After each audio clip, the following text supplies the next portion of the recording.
Mientras las artes y las ciencias deslumbran por su esplendor, la vida religiosa se deslizaba desde el fin de la Edad Media por la pendiente de la decadencia doctrinal y moral. La autoridad del Papa había quedado debilitada por su traslado de Roma a Aviñón, en el sur de Francia, y por el posterior cisma de Occidente. Las costumbres se relajan en algunos monasterios y entre clérigos y obispos de la curia romana. Esos son algunos de los factores negativos que propiciarán la reforma protestante. A ellos se añaden los conflictos entre papas y emperadores, el auge de los nacionalismos eclesiásticos y un imperio alemán dividido en pequeños principados que verán en el protestantismo una vía para independizarse del emperador católico Carlos V. Ese ambiente de crisis explica, en parte, el éxito de la rebeldía de Martín Lutero. Este fraile agustino alemán comenzó, como muchos antes que él, tratando de reformar la Iglesia, pero terminó separándose de ella y arrastrando al cisma a gran parte de Europa. El primer acto de este gran drama lo inicia en 1517, cuando cuelga una lista de 95 tesis en la puerta de la iglesia de la Universidad de Wittenberg. El pretexto era protestar contra las indulgencias, es decir, la conmutación de penas del purgatorio a cambio de limosnas. Pero Lutero va más lejos y niega otras verdades como la misma existencia del purgatorio y el poder concedido por Jesucristo a la Iglesia de perdonar los pecados. El Papa pide a Lutero que vaya a Roma a explicarse, pero él se niega. El Santo Padre y los agustinos tratan en vano de persuadirle. 3 años después de las 95 tesis, se le abre proceso en Roma. Examinadas sus doctrinas, en 1520, el Papa le invita a retractarse de 41 de sus proposiciones. En lugar de ceder, Lutero incita a la nobleza alemana a asumir su reforma política y religiosa y convoca un concilio alemán al que invita a los laicos. Por fin el Papa condena formalmente la tesis del fraile agustino, que le desafía quemando en público el decreto papal y redactando un panfleto agresivo en el que llama anticristo al Papa. En 1521 el sumo pontífice promulga la excomunión de Lutero, pena máxima consistente en su exclusión de la comunión eclesial y la privación de los sacramentos.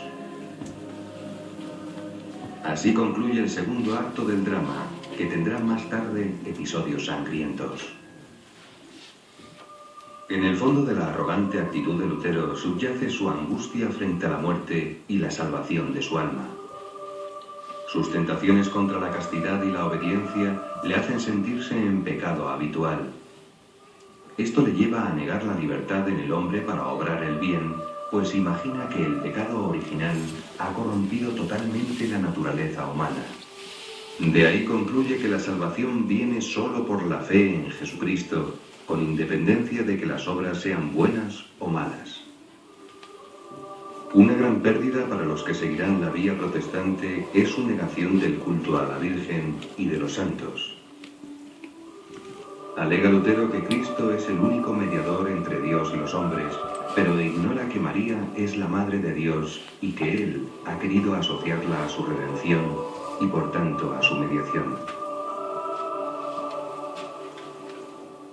Otro de sus errores es reducir la revelación divina a la Sagrada Escritura. Niega el valor de la tradición y del magisterio de la Iglesia. Además, la Biblia debe interpretarse, según Lutero, como le parezca bien a cada uno.